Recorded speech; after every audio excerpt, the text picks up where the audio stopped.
안녕하십니까. 지난 시간에 우리가 임마누엘 하나님의 시선, 빛의 시선으로부터는 생명 파동과 확실하게 연결되어 있다면 이웃 형제, 동료들의 부정적 시선으로부터는 유해 파동 안에서도 흔들리지 않는 생명력을 갖게 될 것이다 라는 얘기를 나누었죠.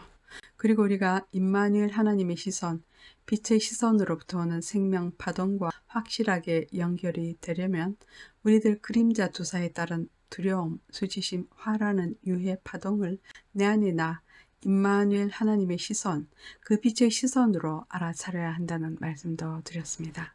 그러나 오늘은 우리들의 지력으로도 알아차릴 수 있도록 우리들의 그림자 투사가 우리 안에서 어떤 식으로 일어나게 되는지를 구체적으로 알아보겠습니다.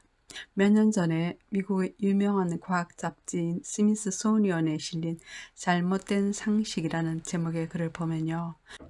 우리들의 눈과 귀는 대상을 있는 그대로 보고 듣고 있는 줄 알았지만 사실은 우리들의 뇌가 해석해준 그대로 보고 듣는다는 내용이었습니다.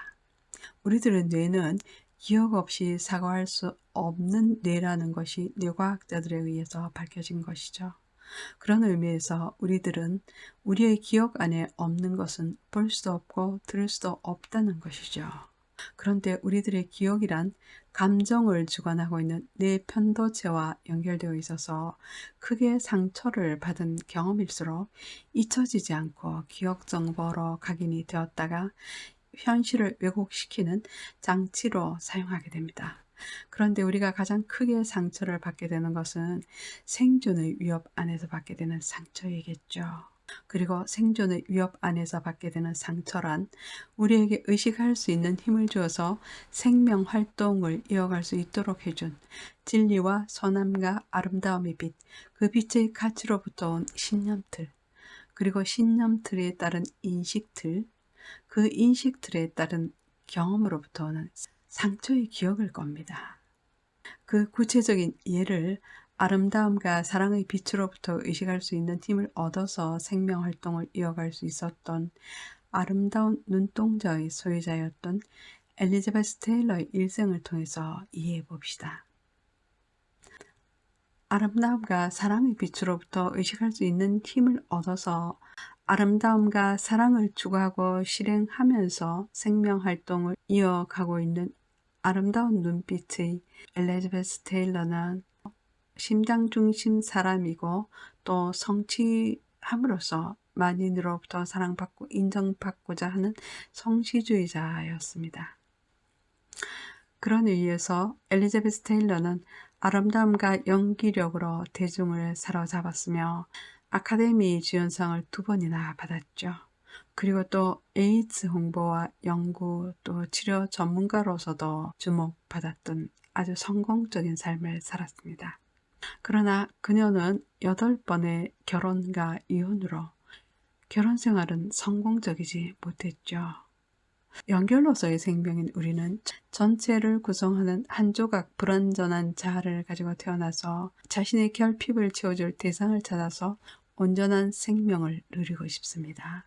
따라서 엘리자베스 테일러 역시 자신의 결핍을 채워줄 내면의 이끌림에 따라서 첫 번째 남편인 곤레드 힐튼을 만나게 됩니다. 곤레드 힐튼은 그녀의 결핍을 채워줄 머리 중심 사람의 기쁨 유형이기도 했지만 힐튼 호텔의 상속자여서 그녀를 성공으로 이끌어줄 만한 재력도 가진 사람이었죠. 그러나 머리 중심의 기쁨 유형인 곤레드 힐튼의 신념틀은 삶이란 기쁨으로 가득 차 있어야 한다는 것이었죠. 그리고 기쁨 유형들이 그렇듯이 자유로움을 추구합니다. 누구에게도 매이고 싶지 않았던 엘리자베스 테일러의 남편은 일시적으로 사랑에 빠질 수는 있겠지만 사랑이 일상이 될 때는 지루해집니다. 따라서 그는 그녀의 부인인 엘리자베스 테일러가 지루해지기 시작합니다.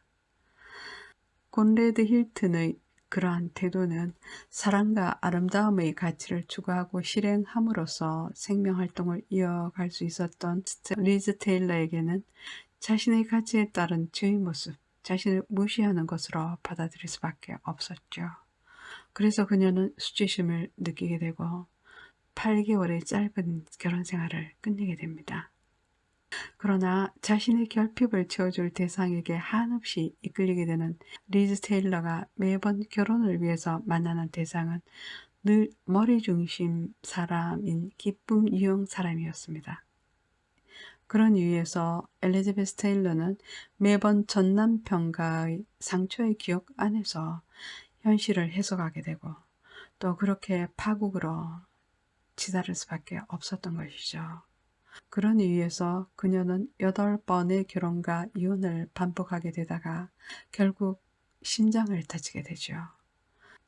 그래서 심부전증으로 사망하게 됩니다.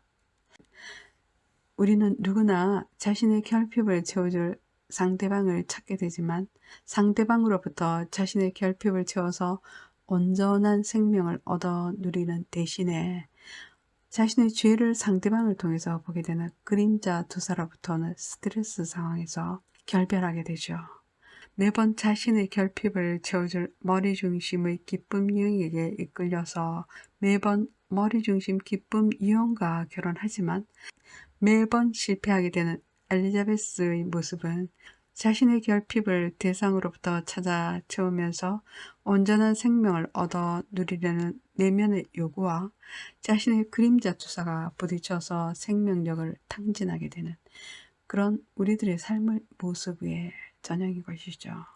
우리는 대상과 하나 되는 온전함을 꿈꾸지만 임마누엘 하나님의 시선을 회복하지 않는 한 자신의 죄를 통해서 상대방을 보고 들으면서 자신의 죄로 상대방을 판단하고 단죄하게 되는 그런 삶을 살게 되는 것이죠. 자, 우리는 그렇게 우리들 그림자, 우리들 죄에 오염된 눈이 비추는 모습에 스스로 속아 반응하게 됩니다. 그렇기 때문에 우리는 결코 상대방의 본질에 닿을 수 없는 헛손질만 계속하게 되는 것이죠.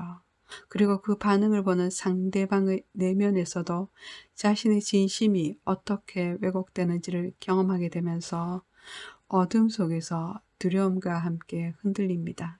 그렇게 우리는 다 함께 질병 안에서 흙의 먼지로 질주하게 되는 것이죠.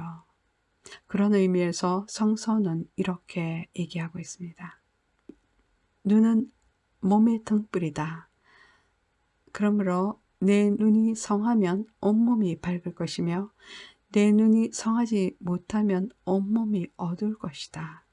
그러니 만일 내 마음의 빛이 아니라 어둠이라면 그 어둠이 얼마나 심하겠느냐. 자, 오늘은 이것으로 마치고 다음 강의로 이어가겠습니다. 그럼 다음 강의에서 뵐 때까지 건강하시기 바랍니다.